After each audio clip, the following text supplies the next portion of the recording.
Welcome along to the Barbecue Talk Show. My name's Matt, and this right here. My name's Ryan. It's good to have you back, mate. It's nice to have you back. Thanks for coming back and joining us for this awesome chat we've got with these full of energy, lovely ladies from Canada. Absolutely. Yeah, I mean, I couldn't turn this one down, could I? Really? I'd be silly. You would have been bonkers not to. Bonkers not to. Absolutely. That's all I'm saying. Yeah, so coming up on tonight's show, we'll be speaking to Maddie and Kiki. They're here to tell us all about their YouTube, social media, bit of fun, some chat, and Ryan tells me that they do some Friday dancing.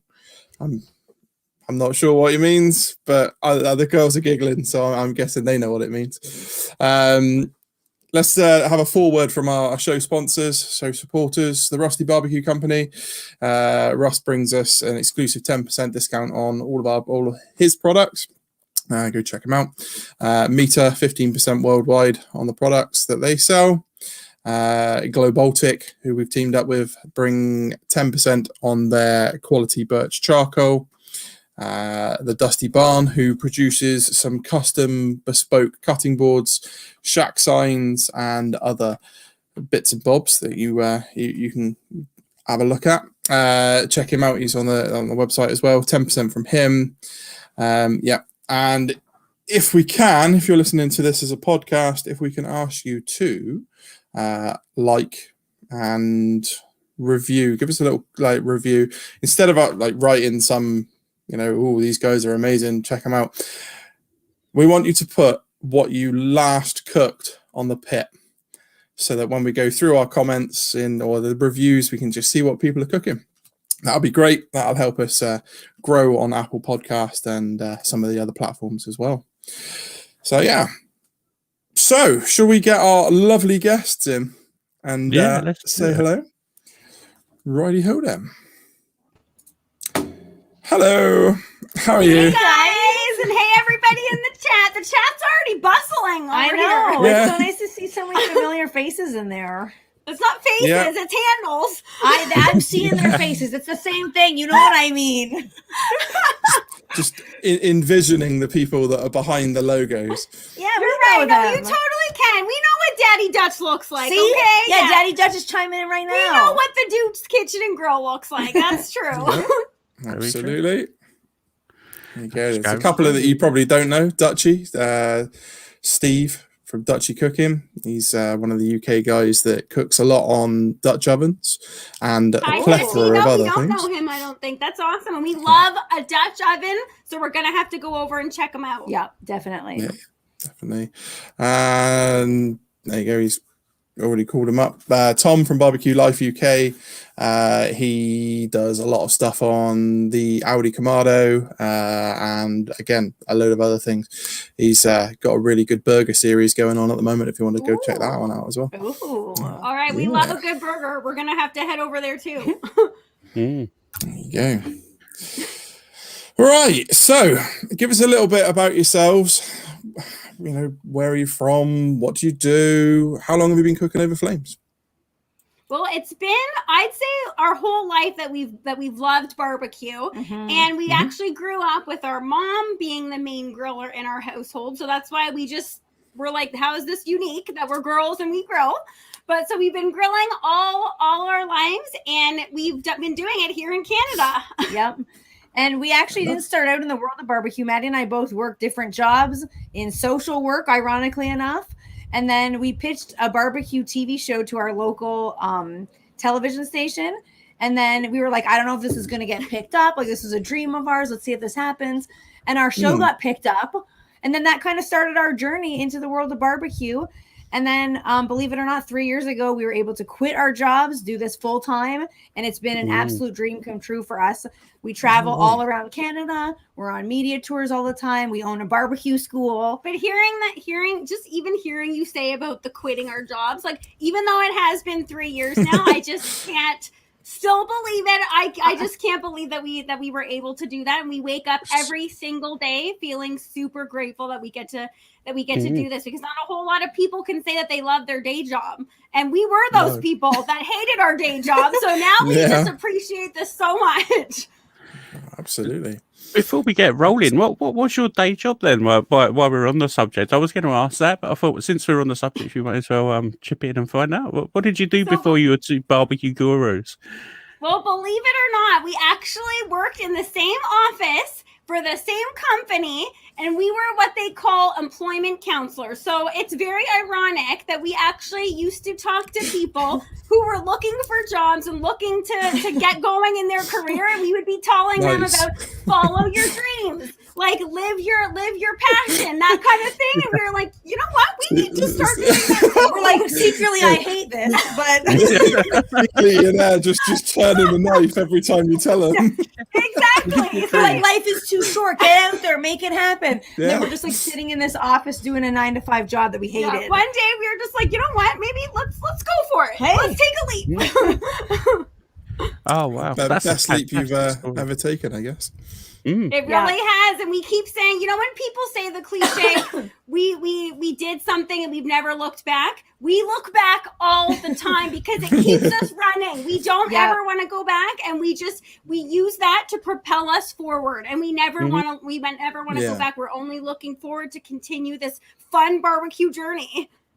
Absolutely, and you're doing a fantastic job of it as well. You know, all of your content is brilliant. Especially the series you're running at the moment with the homemade barbecues and things like that. That's a really cool thing that we've been, well, certainly I've been watching anyway. And we're going to touch on the questions about that in a minute. I think so. Some of the stuff you've done, and I'm also curious about some other stuff you made as well. But that's another thing altogether.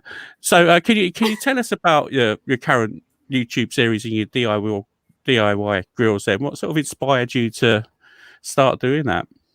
Well, that series actually came about because of good old New Year's resolutions. So Maddie and I were sitting around thinking, like, we've done a lot of different cooking on different cookers. We have a lot of experience in the offset thing over charcoal and wood and propane and whatever you want to do.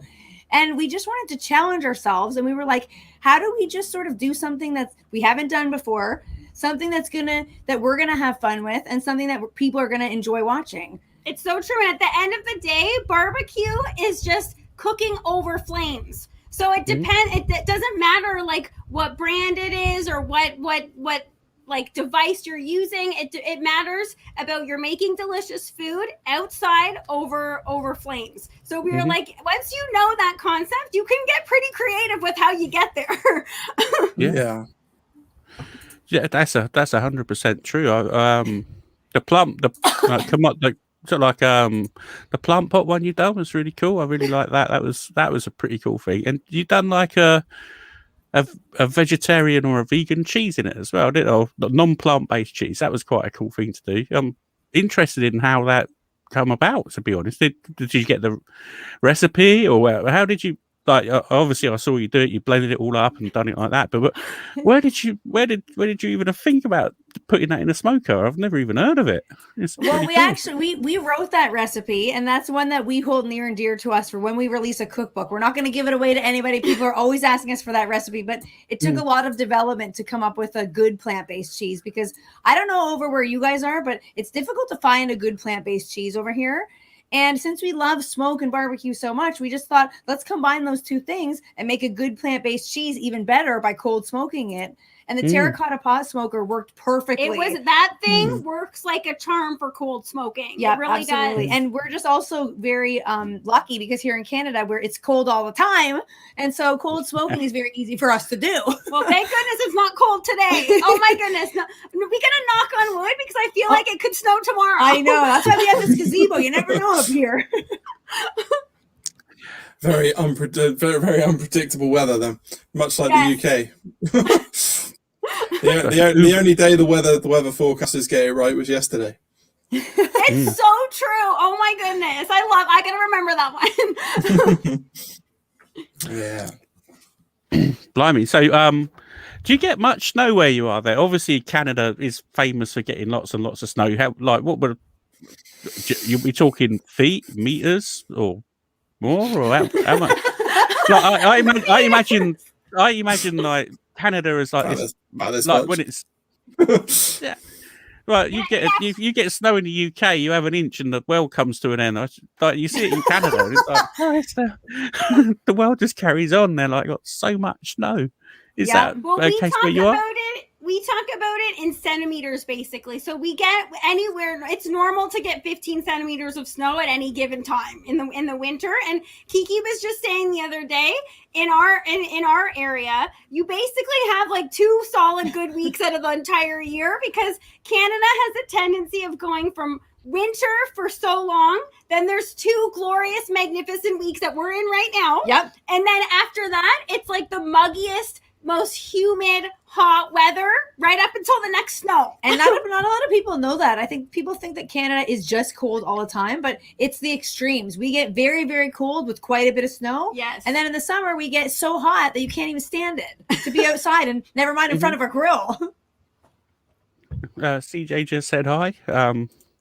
He's popped in, so that's quite cool. Oh, and he's so sweet. Hi, CJ. My favorite barbecue lady is CJ. You are super sweet. We love this community so much. I have to say, so many people actually in this barbecue community first discovered us when we were with Cooking with CJ. And that's why these podcasts, you guys are running a fantastic podcast. And that's why we never say no to any podcast, because it's the barbecue family. That's how you get to know each other. That's how you get to meet new people. We just already met new people here. Dutchy Cooking. We got to go check them out. Yes.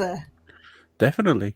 You can maybe feature in one of your up and coming if you do another Christmas video, I'm pretty sure he'd be bang up for dressing up as a reindeer or something. Yes. I know what Steve's like.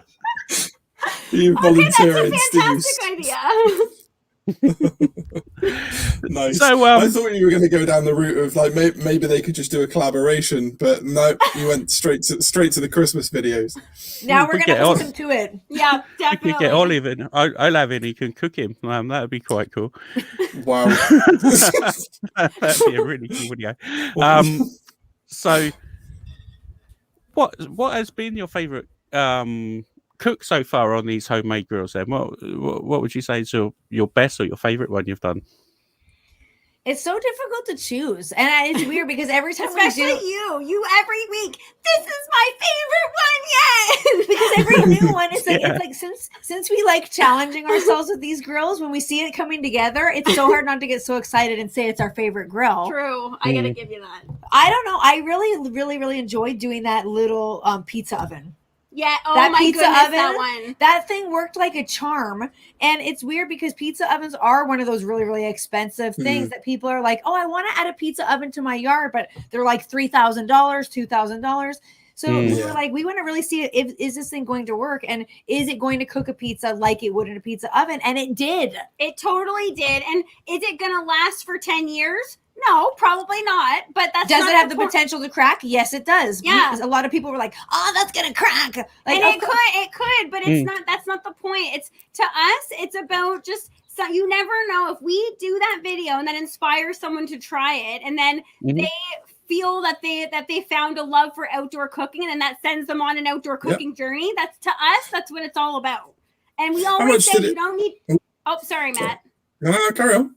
Well, I was just going to say, you don't need to spend a lot of money to learn how to barbecue and to make delicious food. And I feel like that's like our favorite thing that came out of the DIY barbecue series, because so many people were like, well, I would like to get into barbecue, but I just don't have the budget for it. And we literally proved to people that you can barbecue if you have $2. We made a $2 barbecue. I mean, all you need is some flames and just chuck it in there. You don't need any. Just chuck it in there. Steak on the charcoal's job done. That's about as raw as you're gonna get it, isn't it? You just cook it in live fire straight away. So if you really want to sort of go down the route of you haven't got any budget for it, well, just set fire to your garden a little bit and away you go. Exactly. Just out of curiosity, how much did it cost you to make the pizza oven? I think that one, I'm going to say, I think we said it in the video. I can't remember 100%, but I'm going to say it was under 20. Yeah, I think it was $20. Really? I think it was under 20. So, it could have even been 10. So if it had the potential to crack at $10, who gives a shit? I love that attitude. Yes. It's I'm like sorry, build yourself another what? every time. Exactly. If it lasts 2 or 3 times and then it cracks, you just build another one. It's so true. You know, And like if you have a all craving part of for the fun. wood-fired, and if you have a craving for wood-fired pizza, it's like make yourself one, get that craving satisfied, and then wait until you have it again. Exactly. That's I it. love that. Absolutely. To be fair as well, most of the pizza stones you buy, you're probably only going to get a few uses out of them anyway. You know, realistically, they crack and break so easily, especially if you don't invest in a decent one, and even they break. So Especially Might as well if be you stick it in the Traeger at very high temperatures. have you broke yours already? I haven't opened it, but I'm pretty sure it went ping. Oh. I just sort of closed the lid. Oh. I closed the lid and was just like, I'll check on you in a couple of days' time. I'll see if you've broken. If not, but just push it back together a little bit. It's not really going to do much, is it? It's only a crack. They're supposed to draw the moisture out. They're not supposed to do anything else. So. Okay, but I'm glad to know that we're not the only ones that sometimes when you hear something go awry, you just close that lid and you're like, I'm going to do that again later. You're like, that's tomorrow's problem. Yeah. It's happened a time or two to us too. Absolutely. Ignorance is bliss. Yeah. Turn a blind eye to it. Yeah. That's it. Unless there's flames, then don't try and put it to one side for tomorrow, because that's not going to work. Pickles was saying it too. He's saying with salt blocks. Those are Yeah. hello Pickles. First of all, hello Pickles. But he's right. Those salt blocks are notorious for getting damaged under high heat. Yeah. So it happens when you're cooking with heat the way that the barbecue community does. Things are going to break sometimes. Absolutely. Always. It's a slow build up of heat is what you need to prevent the cracking. But I don't know if you're anything like me. I'm impatient, so it's like full power. And if it breaks, it breaks. I'm just an impatient sod. I don't want to wait for my stuff. Unless you're doing like a long sometimes cook. you just want to give it the old crank up. Yeah. Absolutely. Jimmy Q's in the house. How you going, Jimmy Q? Hi, Jimmy Q. Right, so I was going to also ask you as well about your maple syrup evaporator cook you done. That's another vegetarian one. Are you guys not? Are you vegetarian-ish by any chance? I am. Yeah. So I don't know if you guys knew this or not, but I am, and that's why we've had to integrate that into what we do, because I have a medical condition and I never was. Obviously, that wouldn't be my first choice, being in the world of barbecue and being what we do. But I developed a medical condition, a very serious medical condition, and have had to have a very, very strict vegan diet. Which, again, so ironic. Like, God, what are you doing to me living in this world, in the barbecue world? Canada's 2 favorite barbecue girls, and one's a vegan. But then the recipes you're creating are fantastic. As I said about that cheese is brilliant, and then again the maple syrup one that was another vegetarian vegan one as well, which is quite cool because I think it's something that needs to be addressed. You can cook anything anywhere.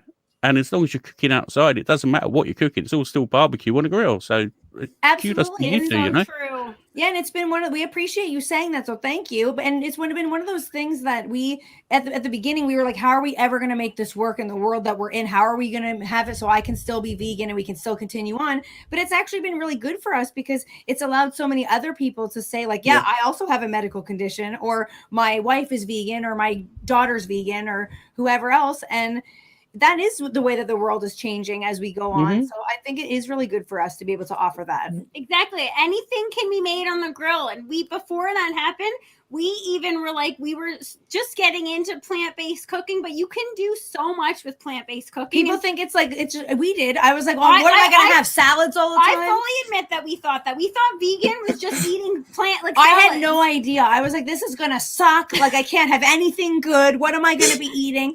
But then the more you learn, the more you realize, like, there are so many different options. And if you have skills on the barbecue, translate them to plant-based foods, like any sort of vegetable, beans, all sorts of stuff. You're in business. Surely, like, your whole you know, I guess you cook meat as well. We cook it all. If only half of you are vegan, yes, so that exactly. you've got the meat side of things, and then you've got the side dishes and the sort of the bits that go with it, all encompassed Absolutely. Yeah. Exactly. So we just had to really, really wrap our minds around that. But now we love it. It has expanded our culinary skills. And like anytime where you can learn more about cooking and cooking on a grill, we're down for it. Absolutely. And like like again, pushing it out so people can learn more about what actually vegan barbecue is, sort of like the better, really, because I had a similar conversation with one of my friends at work the other day. One of my mates is a good friend of mine. He's a vegetarian. Long story short, we went to an abattoir. He didn't like it, so he became a vegetarian. When he comes round, I don't know what to cook him sometimes, and just serving up the you know, like the halloumi on sticks and stuff. Yeah, it's all right a couple of times. It gets a bit old, you know. So it's always good to see different recipes and different stuff to make. Look, I'm going to stop you there, Ryan. Serving up halloumi on sticks never gets old. It does. It does. Every time he comes around for a barbecue, that's what he gets. Put some pineapple on it next time. It is. Halloumi and pineapple. Little chunks of pineapple. Oh, good combo. There you go. For someone that doesn't eat fruit, give it a go. If you can eat fruit with a side of cheese, who wouldn't be into that? Yeah, that's true. I suppose it's like going to like a traditional sort of little party in the UK. You get the sort of the chunks of cheese and pineapple, and you're on a cocktail stick. But you're just going for a salty halloumi instead of, you know, just cuts through it. Yeah, don't take that away. That was a question from Kent. Yeah. I saw. I was just going. You're through so trigger happy with these. I was going through the questions while you were talking. We used to have a system. So yes, Daddy Dutch wants to know barbecue tofu on the offset. When are we going to going to see it? And cauliflower steaks.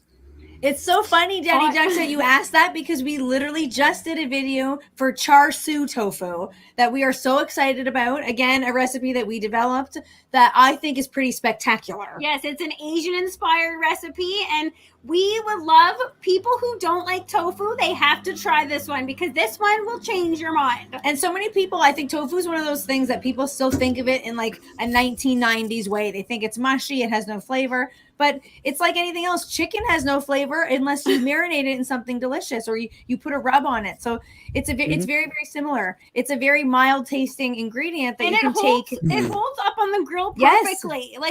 Like if you want to see some nice grill marks, do some tofu. Mm-hmm. We're all about the grill marks. You're big on the grill mark. We really are. Wow, that's sorry. I'm just got. I think so what if we're going to talk about grill marks then, where do you stand on grill marks on steak? Do you think steak should have grill marks on, or do you think they should be cooked on cast iron to get the Maillard effect? Oh my goodness, that's a very hard question. And that's the question that keeps coming up. I know, because it's such a good question, and it's actually like it's similar but very different results between the two. I think I'm going to go out on a limb here and say, get your cast iron, get it on direct heat, add some wood in the bottom so you get the benefit of both. You get the wood flavor, but then you also get that solid crust on the bottom. Huh? I like it. How's that? Combining the best of both worlds. Exactly. You're not going to get the grill marks, obviously, but you're still going to get the flavor of the grill, but with the cast iron crust. Well, the grill marks it's very SCA, isn't it? You know what I mean? Everybody wants to see grill marks to make the steaks look pretty, but to be fair, you're missing out on what you want to do, Ryan. A good proportion of the flavour. Mm-hmm. Get yourself a nice big plancha with a hole in the middle that you can put the grills. They sort of have the grills cut into it. You know, not that I have one of those or anything like that. You know. Do you really, Matt? That is all I want to see. Cast iron. That's out in the garden. I'll have to find it. I'll send you a picture of that. So it's like it goes in the Weber kettle. So it's half and half. So it's just high density steel. Half of it's a plancha, and the other side is just crisscross lattice pattern. Ooh. So you can See, that's the heat it best up, of both worlds. spin it round, and then let it heat up the crisscross pattern. There you go. You got your grill marks. I'm into that. I also appreciated the sound effects that came with that as well. Yeah, I know. Yeah, isn't it? I love that. You need to throw more sound effects into your videos. I think so. We just hire you. You could do them. No. I want to see. I want to see you two do it. It'll be much more fun. Oh wow! So Lep's here as well. How you doing, Lep? Thanks for jumping in. It's always nice to have you, Lep from Leprechaun TV. So we've got a couple of questions as well that have just scrolled past. We've got the Tofu one, CJ. I'm going to call that one up. Jackfruit pulled pork. Have you done that yet? We have done it. We've done it a multitude of times, and to be perfectly honest, we don't like it. Yeah, that's not one of our faves. That's definitely not one of our faves. Because as someone, it's one of those things that a lot of people that are vegan or plant-based, they try to do foods that look like meat, but they don't have any protein in them. They don't have much nutritional value. So why am I eating it? If I'm going to sit there and have, like, if you're eating a pulled pork as your dinner, you know that's the protein that you're having as part of your dinner. But why would I be wanting to eat a fruit inside of a bun? Exactly. You're going to be hungry in 2 seconds. You got to have that protein. It's like eating celery then. Pointless. Yeah. Completely pointless. Totally. Yeah, that was the one I was going to click next. CJ wants to know how you're getting on with your new offset. Okay, guys, we can't shut up about this thing. Okay, first of all, let's just marvel at its beauty. Okay, check that thing out, guys. We can't handle it. It's to us, it's been so much fun getting to know this grill. Like the first day that we brought, because we each have one. We have one here and one at the grill studio. We brought them home. You know how I think you guys, anyone who's received a new grill before, when you say that you're like, sometimes you have the first cook planned and you know when you're going to do it. But the second this thing came home, I had to fire it up. And I'm like, let's just get some sausages on here. I need to get it fired up and see how it performs. And it was everything we wanted it to be and more. That's what I did with my Traeger. When my Traeger arrived, I built it. And then it tells you to do a burnout. So you step up the temperatures. I used 3/4 of a hopper of pellets, just pissing around with it. Didn't cook anything. It just wasted pellets and made lots of smell and But that's how you gotta get to know your grill. Exactly. I did a burn off on this too, but I did an accelerated one because I'm like, I don't care. I want to get to the cooking. I want to see how the sausages turn out. You're like, how bad could these chemicals be for me? Whatever. Just chuck it in. Yeah, black smoke pouring out the top. Yeah, like it's a half-hour burn off. It's good to go. So, some people would call it a flavor dimension. It's all right. Like whatever. Yeah, it's all about your attitude. You got to have a good attitude about it. Eat one of these sausages and trip out for days. Yeah. So we've sort of covered the plant-based. So you, as we said earlier about your when you do streaming, you're like on multi-platforms. You're on TikTok, you're on your Instagram, obviously YouTube as well. It's a really good idea, actually. I think we've kind of missed a trick on that. I know we do YouTube and Facebook, but I want to get Matt on TikTok just doing like funny little dances and things like that. Nope, not happening. Matt, that was a hard and fast no from Matt. I was absolutely hard and fast. No, absolutely not. Ryan, you carry on. You can take over the Barbecue Talks TikTok and you can run with it, mate. You carry on. Is there a Barbecue Talks TikTok? Yep. I went out and I took the lot. when we set it up, it was like, right, I'm having the lot. There's no one going to come in and steal any of the others. So. Well, we have to say, you know what? Ryan, I think, could take over that TikTok because Ryan G has some dance moves, okay? He was featured in our Christmas video along with many other barbecue family members, and Ryan G has some moves. Thanks, very kind. Yeah, that was good fun, actually. I really enjoyed doing that. If you're doing another one, I'll happily join in again. That was really cool. I reckon we should dress Ryan up as one of Santa's little elves. I think he'd look good as an elf, wouldn't he? I think he would. I could see it. Nice.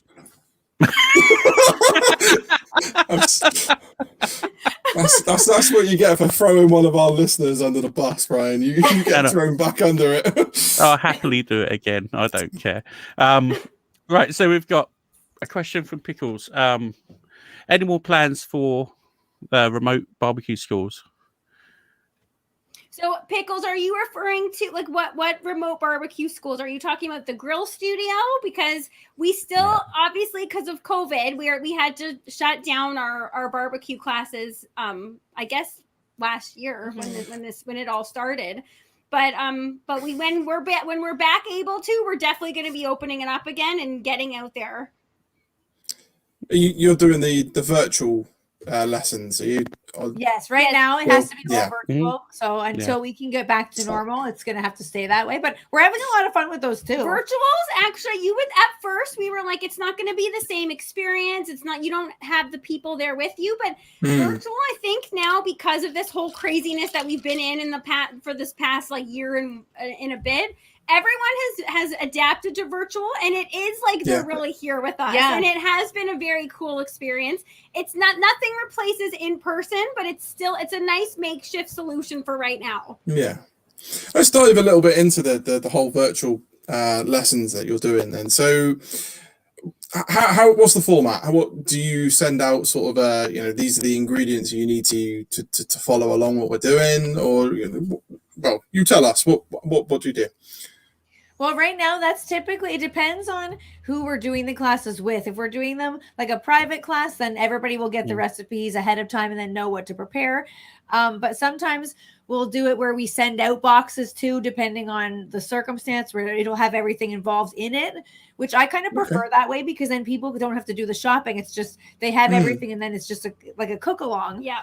And then it's very, very similar to how we would do our classes in real life, except that people can't sort of meet each other in real life and taste the food with each other, which is our favorite part, of sitting down and being able to eat with everybody. And you're limited to what you can really talk about, so it has to be more broad than cooker specific. So at our grill studio, we have all the different types of barbecues, but then when we're doing them virtually, we have to make it more general, so that if people have a gas grill, they can apply the knowledge to their gas grill, or if they have most people, I feel like, have gas grills, so it's mainly gas grills, but that just makes it a little bit different. We can't go like in depth on charcoal, which we always love going in depth on charcoal, but that's just different, but it's still fun. It's also more difficult to see if someone is falling behind. That's one thing we've noticed. That's been a tricky part of it. Because if it's in real life, we can tell. You can tell a lot by someone's body language. If you're starting to lose them, they don't know what you're talking about. But virtually, sometimes it's hard for us to see. Have we lost people? Do they still know where we are? Should we backtrack? And then all of a sudden, we'll be at the end of a dish, and someone's like, I haven't added my dry ingredients. And we're like, oh no, you should have said something. So in now and hope for the best. We're like, mix it all in, you're behind. Yes. So is it like everyone's done that? Everyone's done that. I always forget to put stuff in. And it's like, I should have gone in 40 minutes ago. Bollocks to it. In it goes. It'll taste fine. It all gets blended in there eventually, doesn't it? It all goes into your stomach and gets digested together. So with these cooking classes, then, so are you doing like a starter, a main course, and a pudding, or is it just sort of focusing down on one particular dish, or a variety of dishes over the course of the lesson?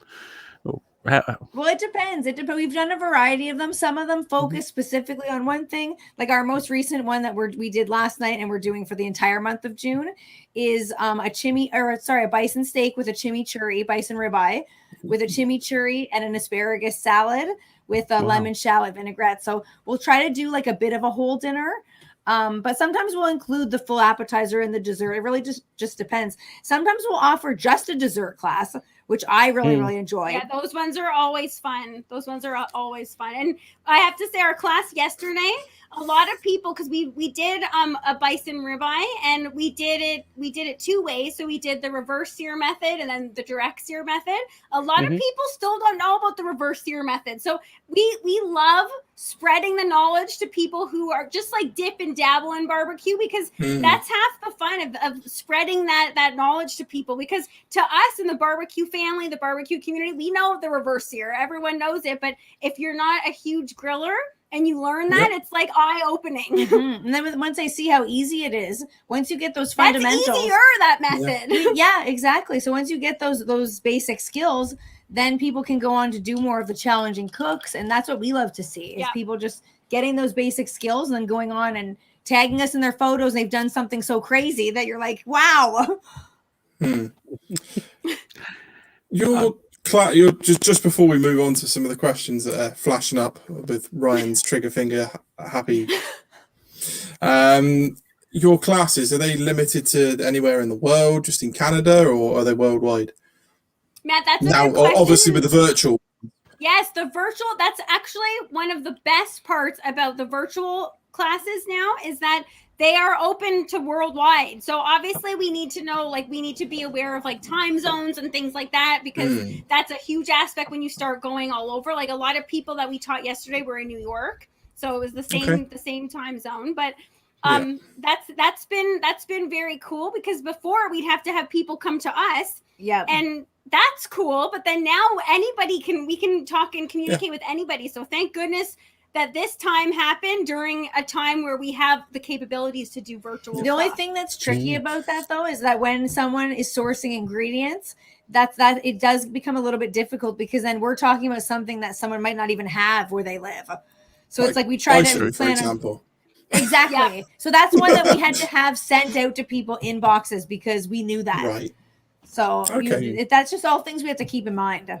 I wonder whether whether it'd arrive in the UK still nice enough to cook. I know, that's a good question, because that is a good question, because we have to, it's confusing, because you have to source the items in that area, because you can't source them from here to be sending them and then send them, oh god. One little bison traveling over the lawn and going bad along the way. That's it. But just pack it with lots of ice bags and just hope for the best. The food part is definitely the tricky part, but that's why we like to develop the menus based on if we know where people are generally, and base it off of that. Okay, so that's really cool. I guess you'll be keeping the virtuals alongside the sort of the live ones that you're doing, or are you going to sort of come away from it? You know what? I never would have thought that we would, at the beginning of the pandemic, I never would have thought that we would say yes to that. But now, after doing them, we are having a blast with the virtual classes. So I don't see them going away anytime soon. No, I don't think so either. I mean, I think the good thing about the virtual ones is it gets your reach worldwide. You've got no limit for your reach. Whereas if you're just doing classes in Canada at your farm, then you've got you're very limited to that area, unless someone's willing to travel hundreds, thousands of miles to come to you, which people do. You sort of opened up that platform with the virtuals. I might even tag along on one. That we would love that. That and would that's be fun. The thing is, with the classes that we've been doing, there's a lot of people just getting into grilling, just starting to be interested in barbecue, but there are a lot of people that have made tons of barbecue before, and they love barbecue. So it's not so much of like a class. I think a lot of people have an idea of what that means. But it's for everybody, no matter your skill level. Sometimes even like the basic classes, it's nice to go back and just remember what you've learned at the beginning, because you might have gone, oh, do you know what, I do something different, but I forgot you could do it that way.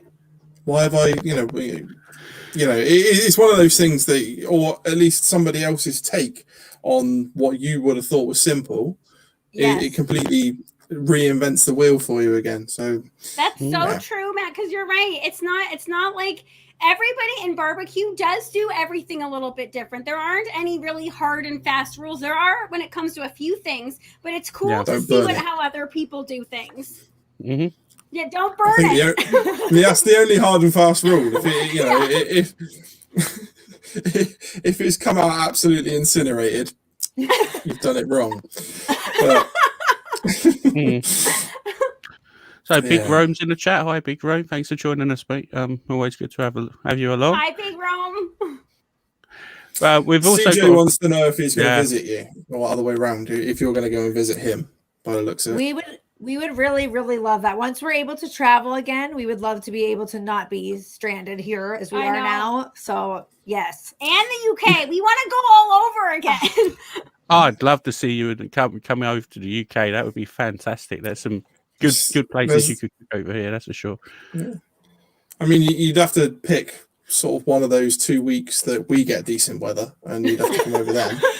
It's probably the same time that we get decent weather. We'll miss our own weather here. Probably, yeah. It's probably a 2 week migration period. So you get the 2 weeks, and then it moves to us, and then that's okay. We'll just keep following it along. Just follow the good sun. Yeah, absolutely. Yeah, it's not a bad idea. So there's another question. There's a question here from Charlie as well. What's the state of the barbecue scene in Canada, and what are the regional differences between the dishes, I suppose? I know you've got you sort of like got the there's the French part, and then I don't know. I suppose it'd be more of the colonial English side of Canada, wouldn't it? Would be the better way of putting it. Yeah. So that must have.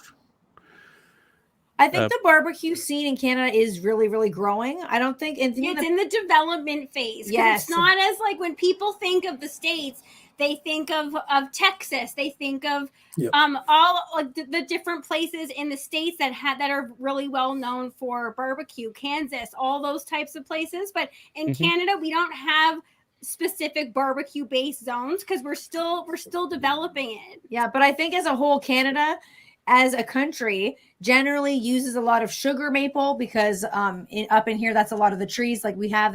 And in particular on my farm, we are very heavily influenced by sugar maple because we have so much of it. We love using sugar maple. But like Maddie said, it's definitely not like pieced apart like the States. Like you see the very, very distinct differences, which hopefully eventually it will be. I think eventually it will be. It's barbecue. You guys know that in the past 10, 15 years, barbecue has exploded basically everywhere.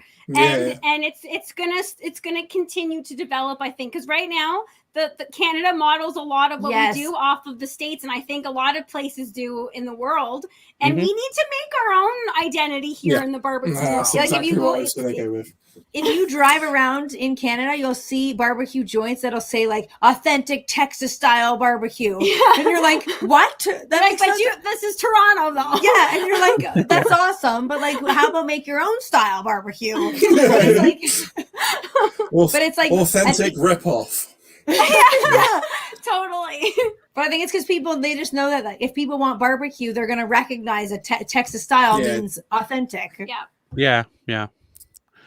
But to be sure, I suppose if you how would you tie down a typical Canadian? How could you put a spin on maybe a Canadian dish and cook it on the barbecue? Then what do you think would work well or carry across? Because that's what I think people have done these days. And so we have typical Canadian foods that people think of. So like just say like poutine, everyone knows that that's a huge Canadian food. A lot of people have done it on the grill. We've done it on the grill, but that's recipe based. It's still not that vibe that when you think of like the regions across the US. So I don't know. I feel like the future is open and it's looking bright for barbecue, and hopefully we start to become more known for something here in Canada and not just ripping off Texas style. Well, I think of your Canadian bacon. That's what I instantly think of. Is true? Lovely. That's a good one. That's a good point. It's sort of barbecue in my eyes. Wrap it up in sort of traditional biscuits that come from Canada. Job done. There you go. It's like bacon wrapped Oreos. That's got to be an American. Canadian bacon's different to like UK or cold right, hold smoked on. or cured How- bacon. how isn't it? Bacon be different? It still It's comes more- from a pig. No, it's more of a Canadian bacon is more like a ham than a bacon. Yes. Is that? Yes. So it's It's so- cut from a different part. of Yeah, the but pig. Matt has a good point though. Pigs are pigs across the world. So how can that one cut be Canadian bacon? But it's how it is prepared. That's what makes it. That's what makes. Right. So it's lightly actually cooked. Just like I don't think it actually has been smoked at all. So No. that also, when people think of bacon, they think of it being smoked. But Canadian bacon, I'm pretty sure, is not smoked. No, but it is from Okay. an entirely different area, so it's not as fatty. Like, you know how traditional bacon obviously is 99% fat. Canadian bacon, or what we call pea meal bacon, and it's so weird because we always forget that people, when we say pea meal bacon, people are like, "Wait a second, what? Pea meal what?" I've it's never so heard common. that before. Oh, I've never Yeah, heard that's that. so weird to us because it's so common here. You go to any diner in Canada and it's like, do you want regular or pea meal? That's always what they say. yeah. Because it's so common over here. And it's nice because it doesn't have as much fat. So it's one of those leaner cuts that's great for grilling. So yours, if I'm Googling Canadian bacon because I haven't seen it. Come on, Matt. Come on, Well, Matt. It looks like it's cut from the back. So back bacon. It is. Than, That's right. like the streaky belly bacon that you Yes. would traditionally say the Americans like to eat. But you're streaky right, bacon. Matt. I don't know why when people think of, because it's not at all like what typical bacon is. And you're right, that No. part is in all pigs. So I don't know why Canadians claim that as their own part of the pig. But it's either called pea meal bacon, Canadian bacon, or back bacon because of where it's located. Okay, so it's cut from the back. Yeah. So it's the same as what we've got in the UK then, effectively. We But do what do you streaky guys and call back it? bacon. You back guys, bacon. you call it back bacon. Yeah, because it's cut from the back. See, like, why did we claim We that? just like spot? stole it We're from like the world. that section of the pig, Canadian. Like what? We're like, let's be known for something cool. It's the process though, isn't it? It's not necessarily Yeah, I'm looking at Exactly. it, it's different, but And it's it rolled looks in like it's cut from the back. cornmeal. Exactly. It's traditionally rolled in cornmeal. Yeah. And like I said, I'm pretty sure it's not smoked, but it is pre-cooked. Yeah, it's definitely pre-cooked. You take it up to a certain temperature, and then you can like put a sort of like, almost like a glaze on it, and then you finish it off. Whereas like a traditional bacon is cured for a certain amount of time, then it would be smoked or unsmoked, and then obviously you cut it and cook it because it's not cooked as such; So- it's cured. There we go. Are we Oh, saying? I Are we love saying it. this? Yeah, this is what we're looking at. Yeah. Yes, exactly. Yeah. That's exactly So, right. well, that's the tiniest picture I've ever seen. But that's what our back bacon would look like. It Well, looks very that's similar. raw. Is You can't eat that without cooking it. No, you're Yeah, just it being is similar, pedantic. just without the corn. I think the cornmeal is Yeah. the distinguishing factor of what makes Mm-hmm. it pea meal. Yeah. Looks good though. Yeah, I want yeah. some. Canadian It's so- bacon's it's delicious. delicious. It's really nice. It really is nice. It's like good eating stuff. Okay, so let's get back on. Pickles has put a lot of Middle Eastern food in Toronto, and I'm guessing lots more barbecue seafood by the coast. Yeah, it's probably. I don't know about the Middle Eastern bit, but you've got the. Do you have like the chowders and stuff like that from like the sort of like the Northern American sort of New England? Does that creep up into Canada? Does it? It actually does, but Pickles is right. It's actually East Coast, so you'd find that in Prince Edward Island. We're not anywhere near that, but it is delicious there. And in Toronto, there's not just Middle Eastern, but Canada is obviously known for being extremely multicultural. So that's also the thing. That's probably why we don't have specific regions, because Canada is there's so many different cultures living in Canada that Toronto, you can find food of literally any ethnicity that you are looking for. And I think in all cultures cook over live fire. Yes. So it's Yeah. like Middle Eastern food, like a lot Asian cooking. So Yeah. it's that's why it's hard. You're right. I think that's part of it. It's hard to nail down the region thing here. No, absolutely. I mean, in the UK, we were asked this question before. Do you think there'll become sort of regions of different barbecue? No, I don't think so. I think because of the diversity of the different cultures in the country, I don't think it ever will. And I think that's a good thing, because it will constantly keep that wheel turning. Whereas, I'm going to get shouted at for this, the Texans, right, are just set in that particular way. They don't want to diversify and bring other things. That is a Texan barbecue. Yeah, That's a good point. You don't That add is other a things good into point. it. Yeah, that's So- a good point. There's more sort of facets to Texas barbecue than what you'd think, though, isn't there? Because Texas is a Of course. massive place. It's huge, and there's lots of different ways of cooking Texas barbecue in Texas because it's such a big area. So you'd have your middle area, which is salt, pepper, and all that sort of stuff. Then you'll have more sort of like a Mexican sort of flavor. Then it's that's sort of a like good somewhere in the point, middle that would mismash as well. So it's all, it's I wouldn't necessarily say Texas is pinned down to the post-Stoken salt and pepper, because there's so much more to it. I wouldn't say that at all. I'd strongly disagree with that about Texas, to be fair, because there's just so much different food they make. You got your quesadillas. Okay, that's not necessarily Texas, but it's kind of Tex-Mex or Mexico, more Mexican, but they make loads of different stuff. And also you know where I was going with it, though. You don't want to pigeonhole yourself into, right, this is what we're going to say is Canadian barbecue, because as soon as you do that, you've kind of lost the ability to sort of mix it up what you've got. I suppose what you mean is kind of like the niching down of areas. So your Texas, if you think all right, yeah. So you got your brisket with your salt and pepper, and you think your Memphis with the sauce, like the vinegar sort of sauce. That sort of regional. Yeah, I get what you mean, but equally, I'd rather have like a big different sort of variety that you can cook, and it not be, it's just something different. Every day of the week you can cook something different, and it not necessarily be, classified as one particular place. Yeah. Oh, good old Dutch. So, Kent's chucked up here. Is it true the west coast of Canada are better barbecue cooks than the east coast? He's just asking for a friend, apparently. Yeah, Kent, which friend are you asking for?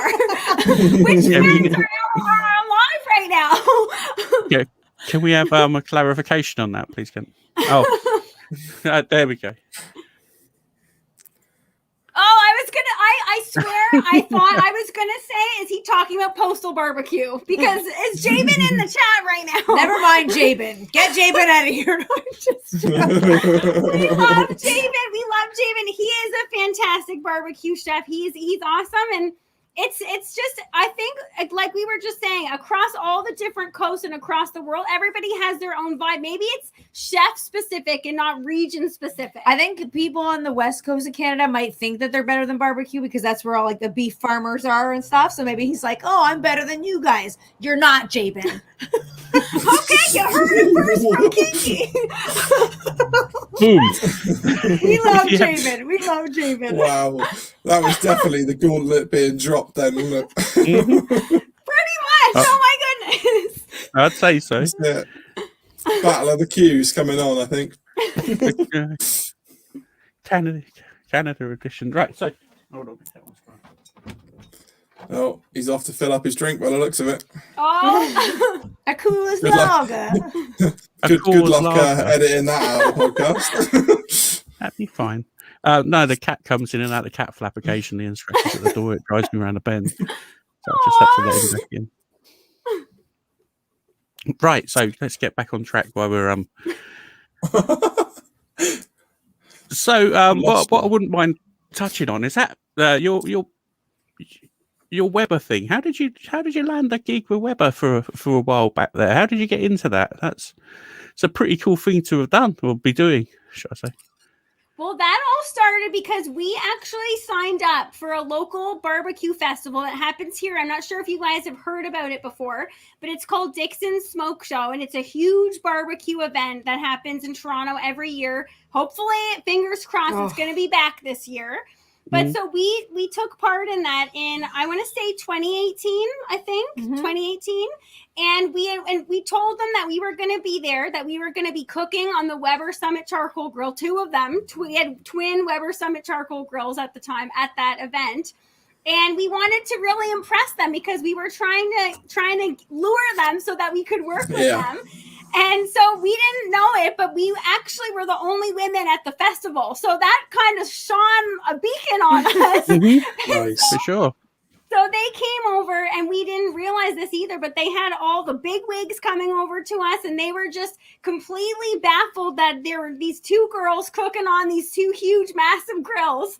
And it basically, the rest is history. We started forming a relationship with them, and we started working with them, and it was a dream come true. It was a great experience, and I can't believe that was that long ago since then.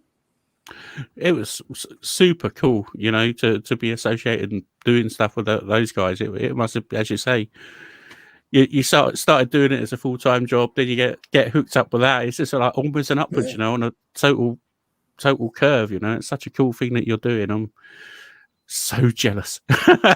You're doing great, Guns. You should be really proud of you. You guys are so sweet for saying that. We it's still something that we can just check off the bucket list. So we started working with them. We had a 2-year contract with them, and now we are what we are calling BBQ Free Agents. So now we're on the hunt to be working with someone else and using different types of grills too. And that's the great thing about the barbecue community. Even though sometimes it does have a tendency to be brand specific and brands as like what team you're on, we don't think about it like that at all. We think about it as they're all great teams. We want to work with everybody eventually, and make some delicious food and some fun, entertaining content together. Yeah, I totally agree. You know, like for me, I'm more of a traditional barbecuer. I sort of made my own smoker and bang out a load of gear on that. Matt's more of a techie sort of guy, and he's really happy banging out decent food on his Traeger. So, you know, it's horses for courses, whatever's easier and makes you. I tend to cook on everything at the minute, but the Traeger is definitely my new favorite. Don't tell the others. We always say that too. Whenever we get a new grill, that becomes the new favorite, and don't tell the rest of them. The problem, I like Ryan said, I love the sort of the gadgety side of things, but I also am lazy. So the ability to sit there and go, hold on a second, how hot is my Traeger on my watch? That is super cool. That's the tech side. Who would have ever guessed that if you think about it, going back 20 years or 40 years, who would have ever guessed that would be a thing? Like that sounds like so futuristic. Oh, absolutely. Yeah. Oh, it is. Yeah. It's like, it's like the Jensens, isn't it? You know what I mean? You're cooking your dinner on your watch, basically. Yeah. I said I was out for a walk and I was like, oh, hold on a second, that pulled pork is getting a little bit hot. I'll just turn it down a little bit. It sounds crazy, and that now we have access to tech like that. It's so cool. It's nuts. Yeah, crazy stuff. They're doing great. So, long, mate. I asked this earlier on, but sort of backstage with the whole Weber fire starters. So this picture here that you sent us for the artwork. So I have one of these, okay, and it's like me holding a pint glass in my hand. Yeah, it's not. You make it look so like huge. So I think you're gonna have to demonstrate. And guys, also give Kiki any excuse to show off her guns. Just do it for us, honey. I got it, guys. That's not that big. That is not that big. It's like an optical illusion on camera. It's nearly as big as your whole torso. Things look bigger on camera, I think. Yeah, you guys must be really tiny, or I'm just a fucking giant.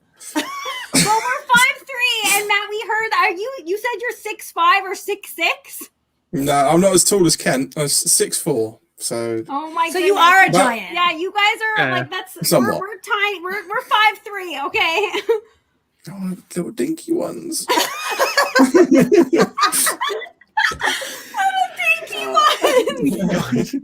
Sometimes people will meet us and they're like, "Oh, you guys are so much smaller than you seem on camera," and I'm like, "So you're calling me fat then? That's rude." But thanks. It's true. The camera does make things look bigger, and I think that's what happens with that. Fair enough. I'm gonna go and get mine in a minute and stand next to it just to demonstrate how. The comparison. Yeah, just to see the difference. You've got to do it now. You've set out the Now it's a long way. It's a long way. That's a long. And it's outside. And if I bring any barbecue equipment into the house that's being used, I probably won't live to see tomorrow. This one's filthy. Yeah. Yeah, but mine just lives outside until it rots and falls to bits. That's that's where it'll stay, and I'll get a new one. Okay, so we got a question here from Charlie. What are the advantages and disadvantages of women in barbecue? How do you see that? Yeah, that's a really good question. There should be no disadvantages of being a woman in barbecue. Yeah, I don't really there think shouldn't be, but that's a really good answer. That is a good mic drop. And in a perfect world, there shouldn't be, but there absolutely is. I think unfortunately, this community does tend to still think, like a lot of people, I shouldn't say everybody, but a lot of people I think do still think that men are better at barbecue, or for whatever reason, women don't know as much about barbecue. And it's weird because whenever we get grills delivered to our houses, people assume it's for our husbands. That's like the standard thing. Every single time a grill it drives gets us here, crazy. It's like, okay, where would your husband like it? And it's like, I know that people don't mean it. Probably, I'm guessing that they don't mean any harm by it, but they're just asking. But it gets on our nerves every time. It's almost like every time people find out what we do for a living and what we do, like just in general, they see our yard. It's almost like we feel like they try to challenge our knowledge. They try to ask questions to throw us off. Like it's one of those weird things that I always think, like if I were a man, you wouldn't be doing that. It's true. It is true, and we have experienced that. You know the reason why they do it, don't they? They feel demasculated by you. It's not the word. I feel like it could be. It could be that. It definitely could be. I think it definitely is. If someone is one of these guys that thinks that men should be the ones that cook over flames, they're certainly going to feel sort of like their nose is out of place when you see two women that are doing it. But why should that make any difference? Exactly. Absolutely. We always say, if you know your stuff, you know your stuff. Why does it have to come down to a male-female thing? Yeah, absolutely.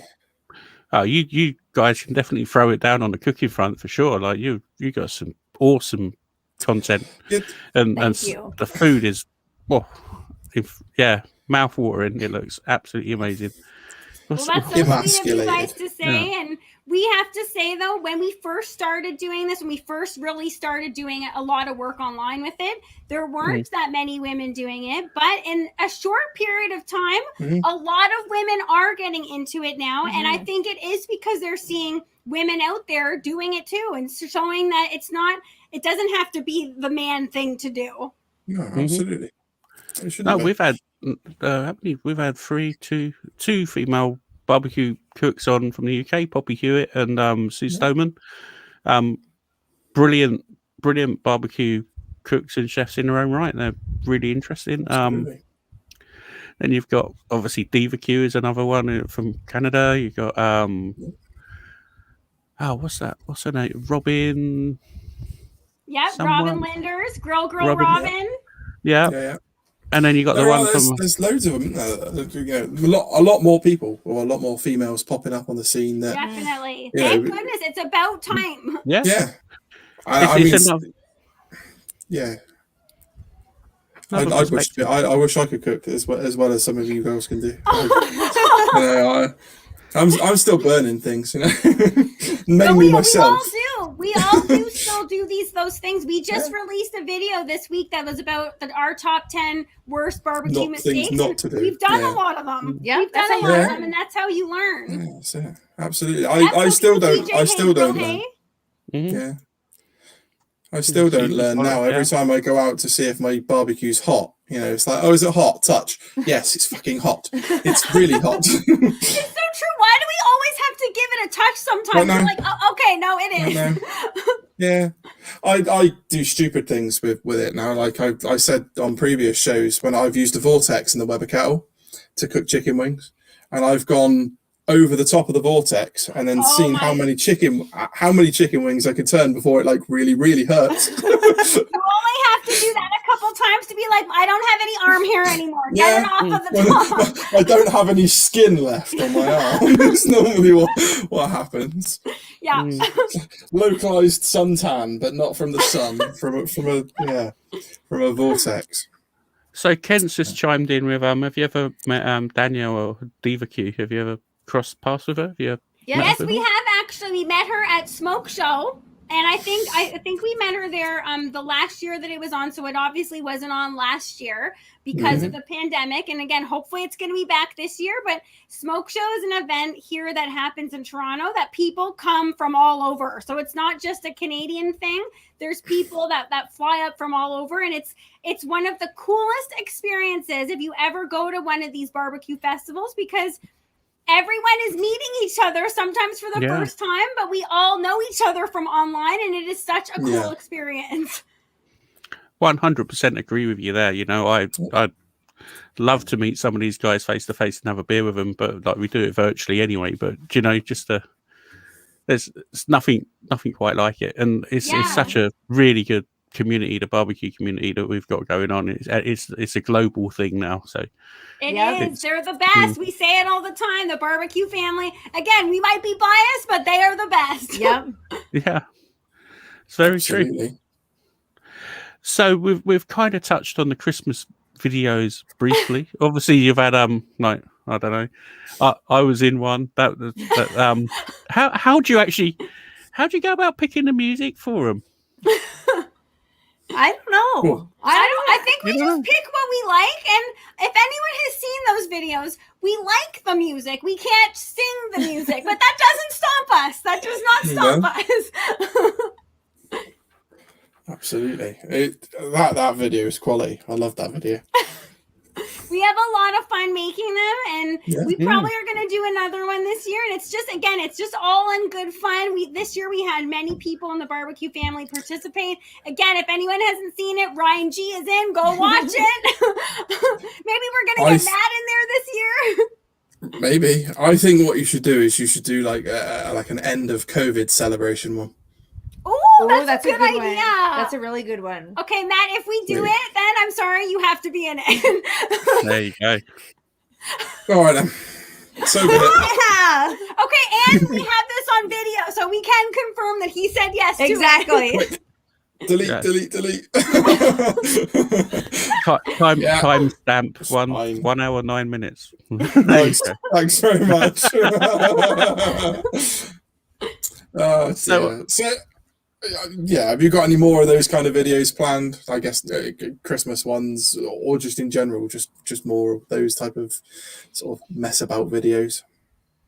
Yeah, we like to take things as they come. Sometimes we get different ideas that pop up that'll spark us to do a video. We like to just sort of run with our own creativity. If we think of something, we like to just make it happen. But the Christmas ones, I think, are set in stone now. Yeah. I don't think we can get out of those. Yeah. Nice. It's a really cool thing to do. I love Christmas personally. You know, it's my favorite time of the year. It's all family and all that sort of stuff. And now the kids are a bit bigger, but now I like Christmas Day, Boxing Day, New Year's Eve, and New Year's Day. The rest of it is just stress. And it's so true. Shit that I don't need. Yeah. Christmas Eve, have a little bit of a cook up. Christmas Day, go to fucking town. Mountains of food everywhere. Yeah, that's my Christmas. Stick your presents. I just want food. Exactly. Oh my goodness, I agree. The food, the holidays are all about the food. Exactly.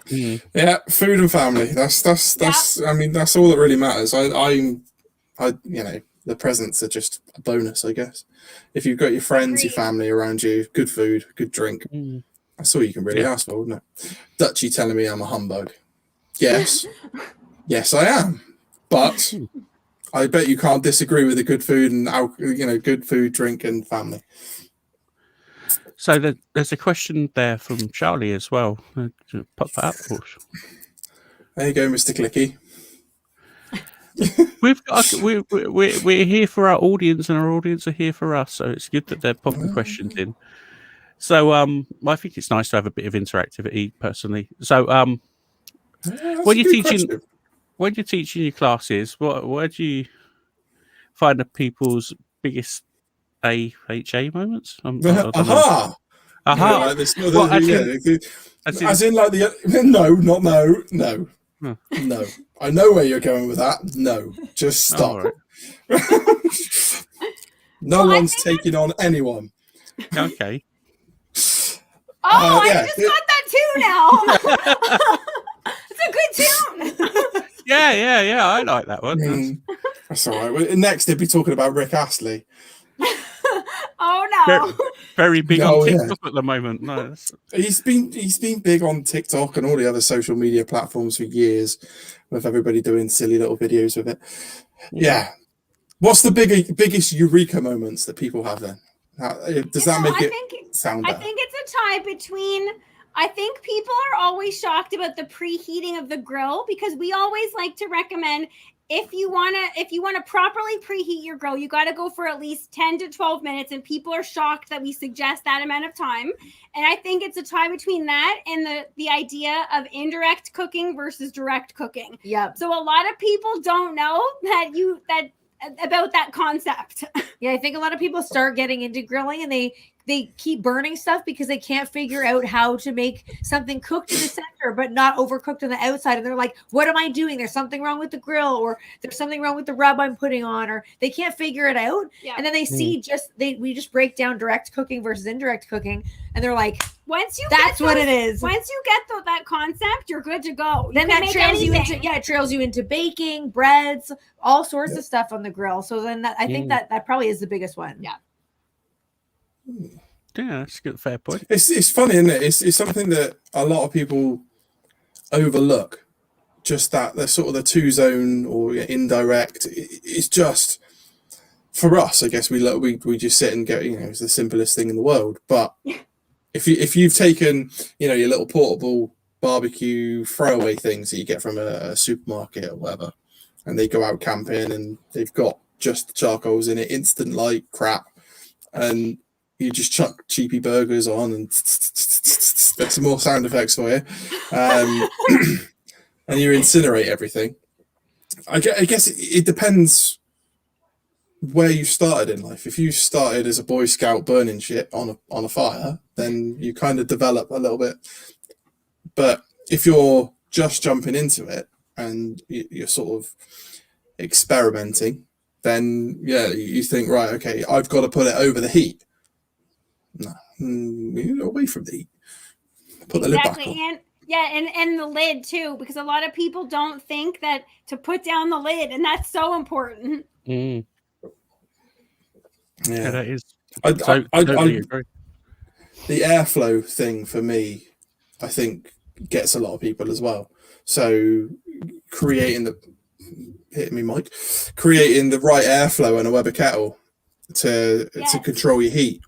A lot of people don't get that, so it's like wide open on everything, bugger it, on, off, and that's how they can control their heat. But when you finally sort of dial it in for somebody and show them how to dial it in themselves, that's like a huge eureka moment for people as well, I think. I mean, it certainly was for me. Once I finally dialed in my Weber Master Touch, it took me ages, mind, to actually sort of work out where to position the bottom and then the top vent to actually control it properly.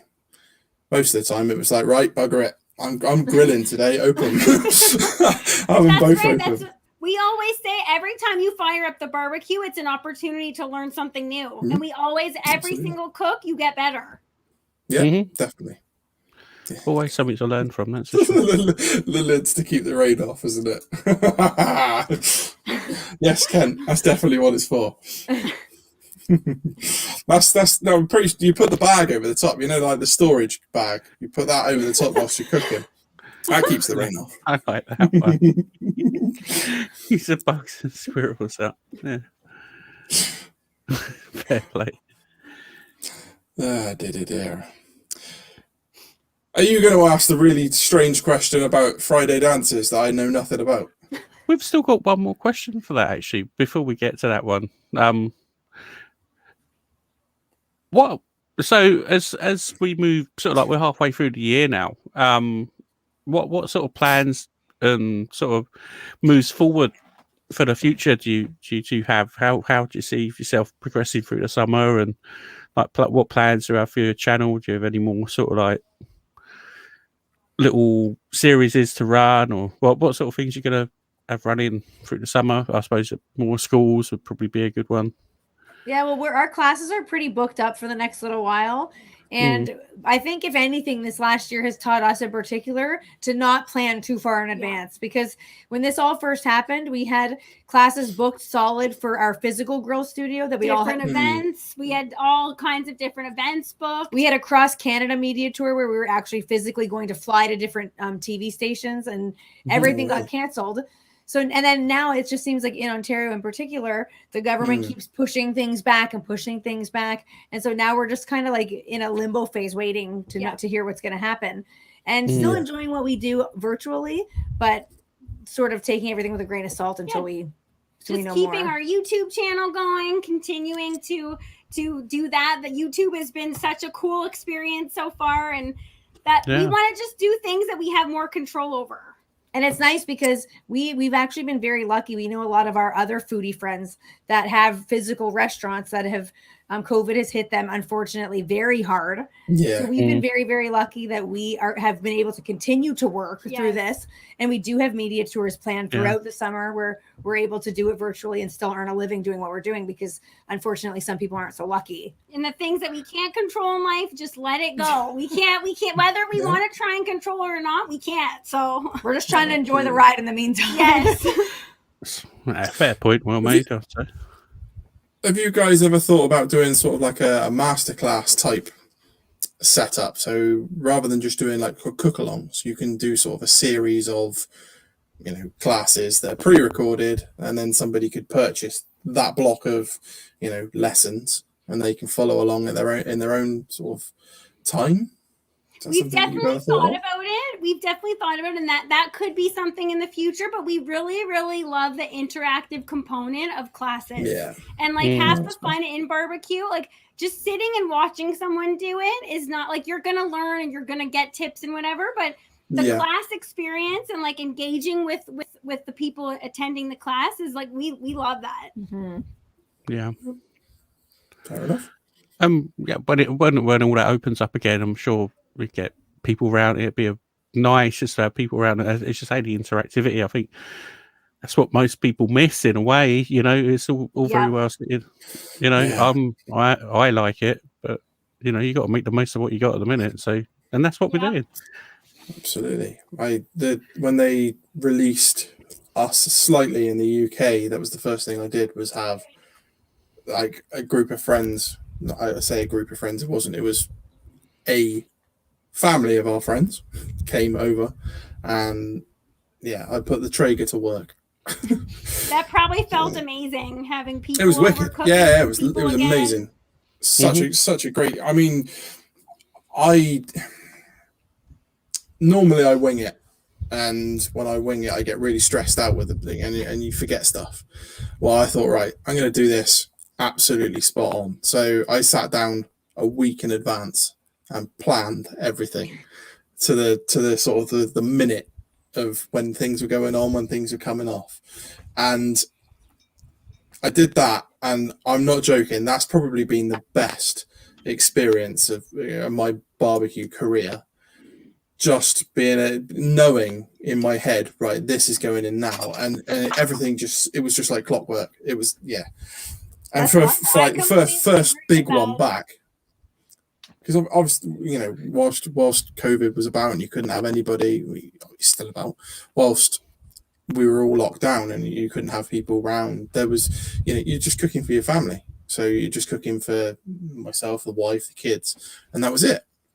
So I wasn't cooking big meals. I wasn't cooking, you know, these big, huge things that you can feed families with. You know, it was, yeah, it was amazing to have people back in.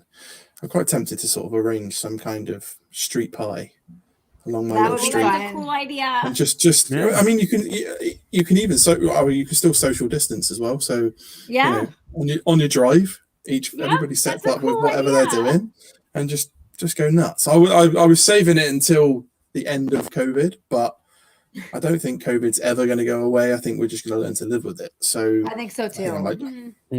I think it's just, yeah, get out there and organize it with some of the neighbors and see what happens. That sounds like a lot of fun. Too bad we weren't closer. We could come. Yeah, I mean, you can. No, yeah, you're not allowed to fly at the moment. I suppose we're not allowed to fly either. So. It wouldn't say no. You can come. You can come and join us anytime you want. I'll even make Ryan drive over. Oh, thanks, Matt. That's really kind. No worries. Well, you fly into Heathrow. I'll get Ryan to pick you up, and then you can drive over. Yeah, I like that plan. Personal taxi service. Right. So, that's not a bad idea. Pickles says cook for the firemen, police, or other essential workers. I was just about to get that, and you. Really, really good idea. I like that. Considering that along my road there's 3 firemen, not a bad idea. Oh, that is a good idea. Yeah. I like that. Maybe I'll do that. You should do. Give something back to them. They've been doing a fantastic job of special. Might cook them some Canadian bacon. They would like it. Yeah, it's nice. It's really good. Well, it really is. One of them doesn't like pork for reasons I'm not going to say on a podcast. Being in the fire service, I'll let you put 2 and 2 together. Oh, wow. Smokey Joe. He's a nurse. Oh, fair play. There we go. Smokey Joe's a nurse. Awesome. And he done a big cook for all of his work. Yeah, that's really cool. Really cool. Cheers, mate. Good work. I keep getting so awesome. I keep getting pestered by all of the guys at work to bring the Traeger in and cook something, and I just keep saying no, it doesn't fit in the car. There's no way that is ever going in a car. It's not going in my van either. So it's just too big. It's just it stay there. I might cook something on it and take it in a cool box or something, but I'll let them pay for it first. But yes, so. Have you covered all your questions now, Ryan? I think that was the last one. The Friday dance. Are we Friday the dance? Friday dance, everybody? I'm just about to ask that question. Can you do the Friday dance? You need to explain. Matt hasn't seen the Friday dance. I know he's Not can I. And it's weird, guys. The Friday dance came about by pure accident. I don't even know what happened with Maddie and I, we had done an event the night before. I spent the night at your place. I do remember that. We were exhausted. We had very, very little sleep. And when we're sleep deprived, we get even more giggly, even more jokey, even more laughing. if you guys can believe that. So we had very, very little sleep. We were in a good mood, though. It was Friday. So when Maddie started singing this dance, I started dancing. And then it became the Friday dance that now people request every Friday. It's so crazy. Like, I don't know. It feels like Sesame Street. People are like, do the Friday dance. So now we do it every Friday. Are you guys ready for the Friday dance? I think we're ready to rumble. Let's do it. Let's end off on the Friday dance, everybody. Well, we haven't quite finished yet, but we're going to do the Friday dance. I'm going to go into some hot fire questions. Do the hot fire questions, and then we'll end on the Friday dance. Oh, are you sure? Okay. I wanted to see the dance. You're going to see the dance. You'll still see it, just slightly later. All right. Okay, so we've got a few questions. Well, in fact, we've got a couple more.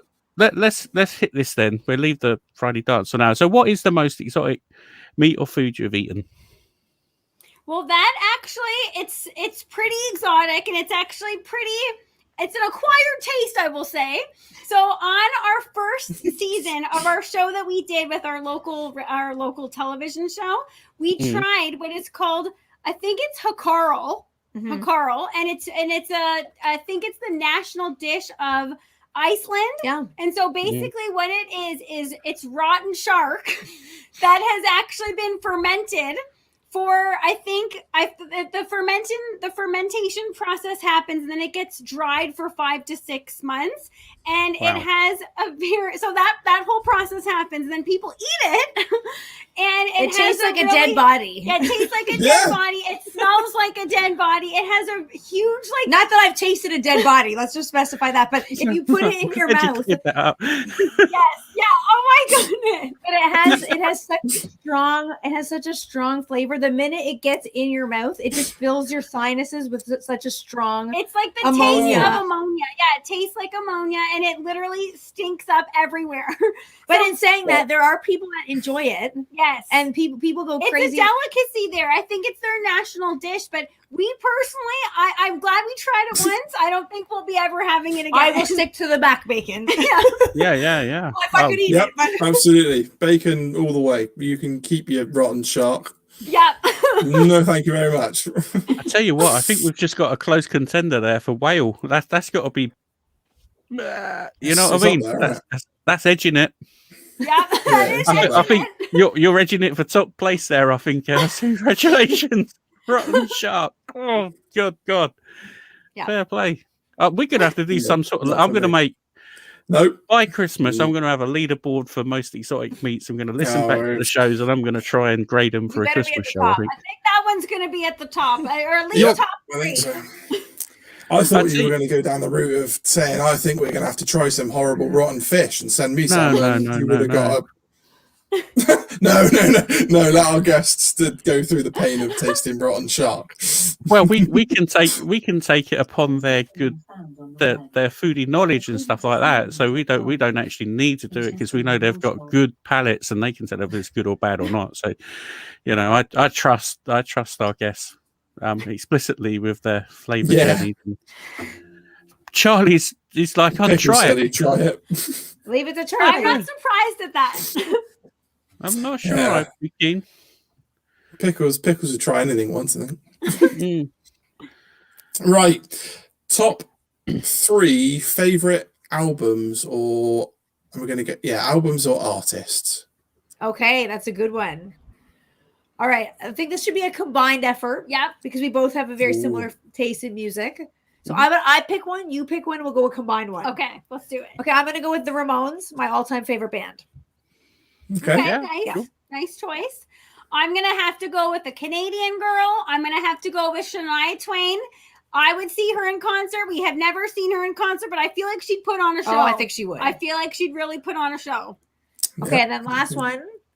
This one might throw people for a loop, but we're going to have to go with Styx because that one is the one that band. We love it. We grew up listening to Styx. It was our dad's favorite band, and that's like the sounds of our youth. Love Styx. We all got sounds of our parents and our youth. Exactly. Yeah, wow, that's cool.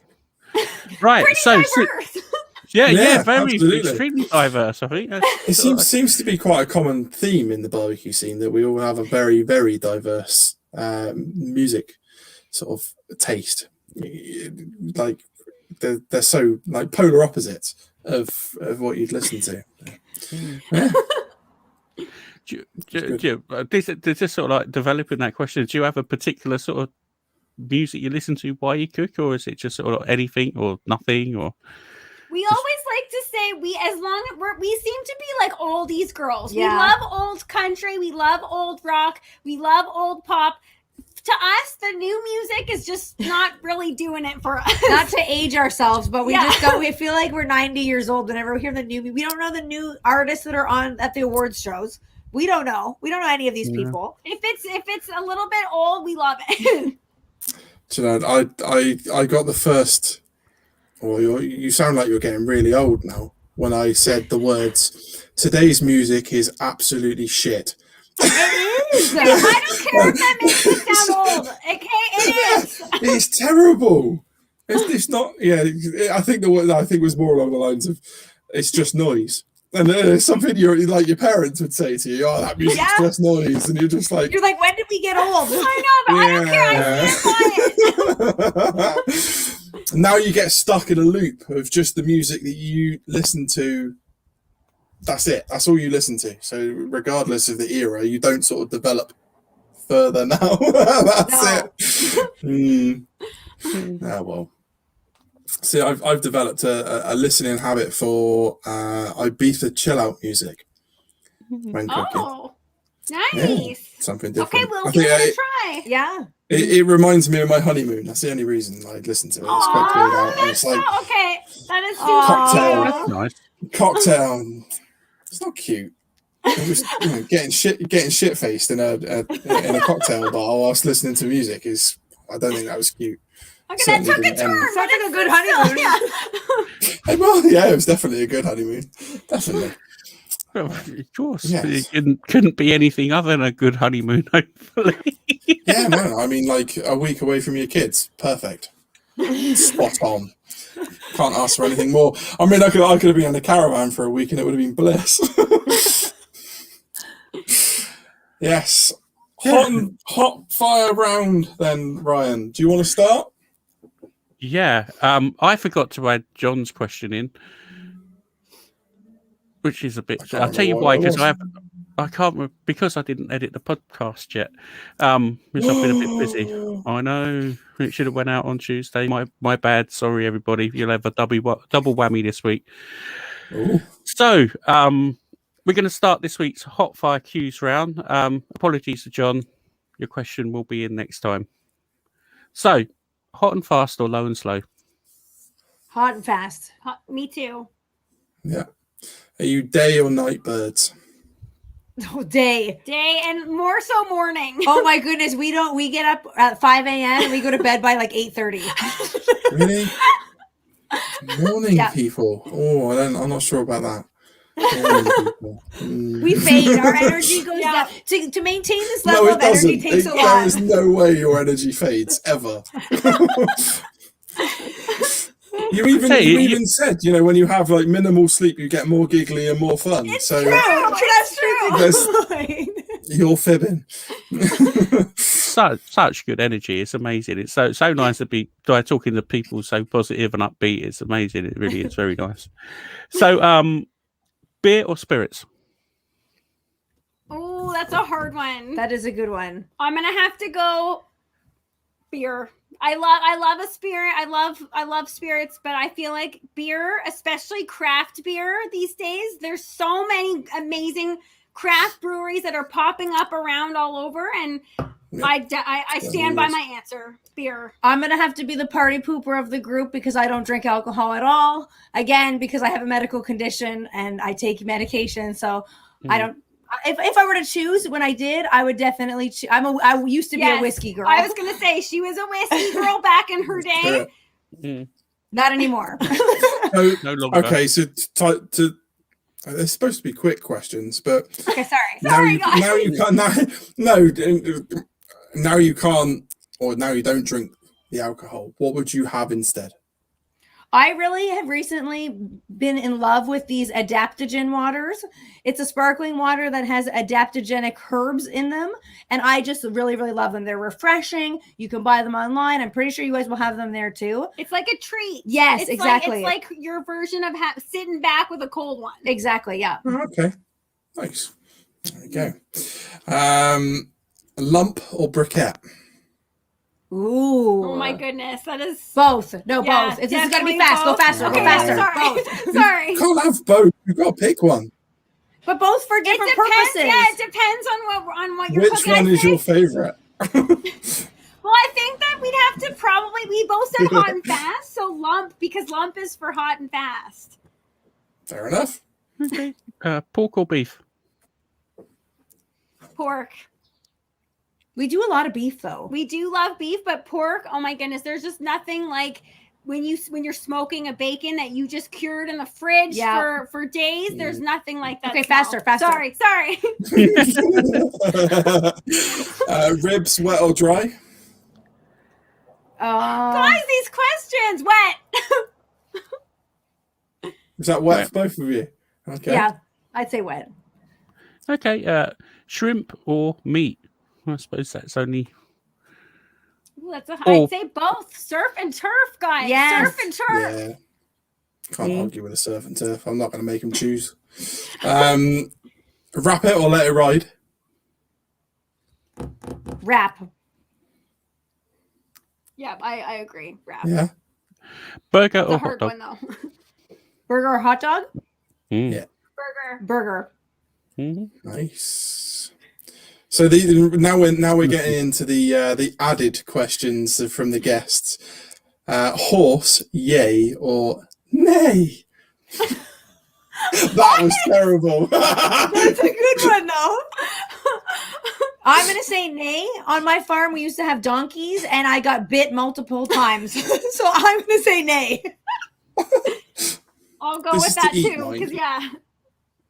To eat, not as in like just to keep them. Oh, Oh, to eat. I would try Yeah. anything. I think we've had horse before. I'd say we've had horse in like a cold cut form, and it was really delicious actually. Oh, But as a wow. horse steak, I would try anything once. And considering that I don't like them, I would say that's a better route.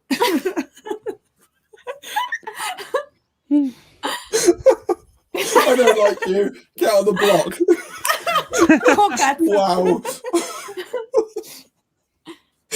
Oh dear. Last one's your one, Ryan. So I was just reading the chat. Brisket or short ribs? Ooh, I'm gonna have to go brisket. Me too. There's nothing like nailing a brisket. Yeah. Okay, that's cool. Ryan's very much a short rib kind of guy. That's Short I ribs am are cool actually. too. Don't get me wrong, short ribs are cool too, but We're Hey, actually no, making short ribs next week, Ryan. So we have to. in show your them honor, too. Ryan, Yeah, those are so- going to be for you. Oh yeah, cool. I love short ribs. It's my favorite barbecue food of all time. Maybe chuck roast. No, short ribs. Short ribs, 100%. But yeah, brisket. They're your answers. Can you think of a hot fire question for the future guests? Ooh. Ooh, that is such a good one. Okay, that is a really, Oh, really good I one. We're gonna have know. to think about that one. Okay, let us get back to you because I would like to give this some more thought. Me too, because I wanted to be special. This was cool being a guest with you guys, and you Oh, guys. wait, I got one. Oh, What's your that was quick. I got one. I'll get back to you. Ding. No, I've got it. No. Okay, I feel like this would really stump a lot of people in the barbecue community. Okay, let's What's hear your this. favorite non-meat thing to grill? Oh, okay, that's good. Because so many people are like, oh, like that. I think that stumps people Nice. because they do know the meat things. But what do you grill that's not meat? I like that one. I think that's good. Okay, well, I can see Matt's writing that down. Because that will See? stump people. That's Yeah. good. Yeah, that's good. That's in. Right. Halloumi. So, what we got here? So we've got, Mushrooms from Neil Gorilla. He's just said, there you go. You've already got people going mad. Mushrooms, are such a good. I love it. Asparagus. Cooking Yes. with CJ. zucchini. This group is just firing it off already. Very good choices, guys. Yeah, Asparagus and corn. Corn for There you sure.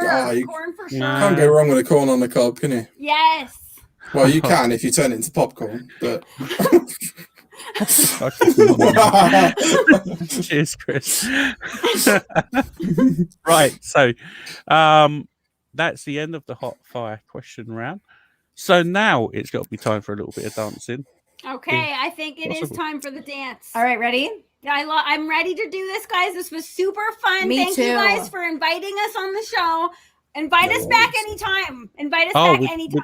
we'd love to have you on again. You've got We'd love so you you're so you're on another level with your energy. It's fantastic. As I said, I'm 100%. I'll have you on Yeah. tomorrow again if you'd want to come on. That's how that's how enjoyable it's been. It's been really cool. So thank you for coming on. Thank you guys Okay, so and much. with And on that- that note, are we ready, honey? I think we're ready. And it Let's is go. Friday, too. It It, is worked Friday, out. yes. Ready? Friday, Friday. Yes, it's Friday. That's the Friday dance, Right. guys. The Friday dance. There it is. That's what it That is. was Yes, Friday it's dance Friday. live This on the is Yes, BBQ it's Talk Show. Friday. You heard it here first, guys. There we go. It's So- nearly Saturday for us. Oh, is it? No, it's only 10 2 o'clock. hours. So, please do. Can you tell us all about now is your time to shine. Can you tell us all about your social medias and where people can find you and what handles you have? We make it very simple for everybody. We're Maddie and Kiki across all social media platforms, maddieandkiki.com, at Maddie and Kiki everywhere else. Absolutely.